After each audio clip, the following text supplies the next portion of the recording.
There's nothing new under the sun. It is only when a person discovers it that they think that it is new.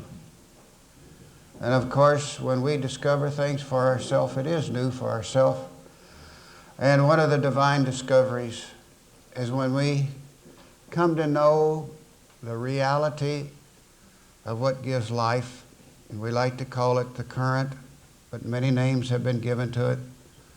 The Tao, the Holy Ghost, the Shakti, the force, the river, many, many names by the human family have referred to this divine force that comes down through what is called the silver cord in the Bible, goes into the head and down through the spine and on out through the feet.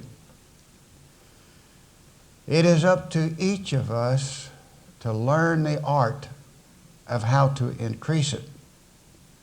Most people decrease it. The actions of their life, the movement of their desires, the feelings that they experience through the sense organs. It either increases this current as it flows through, or they squeeze down the flow so that they hardly have a trickle.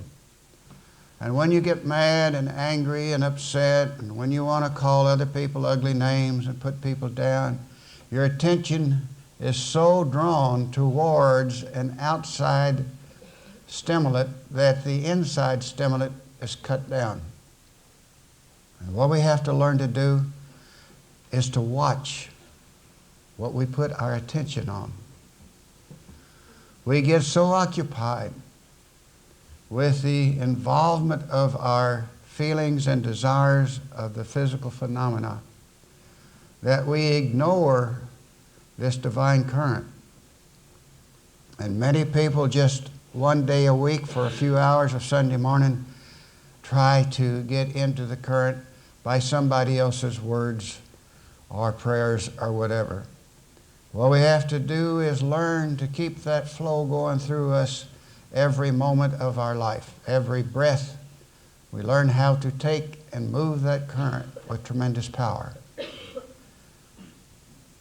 It is a difficult job for us to learn the self-surrendering to the current, because the ego wants to be so important.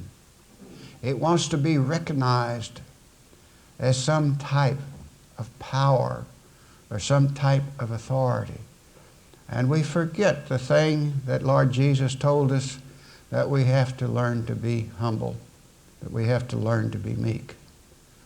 Because when we are humble and we are not trying to force ourselves on anyone or demand anything from anyone or trying to get out into the world and play games of greed, we learn to let this beautiful current bring to us everything we need. And the way we get our needs is the way we live. And if we live in a harmonious way of harmony with God's great laws and this current, it will fill us up. And we become like an instrument that can have everything that it needs and almost everything that it wishes for.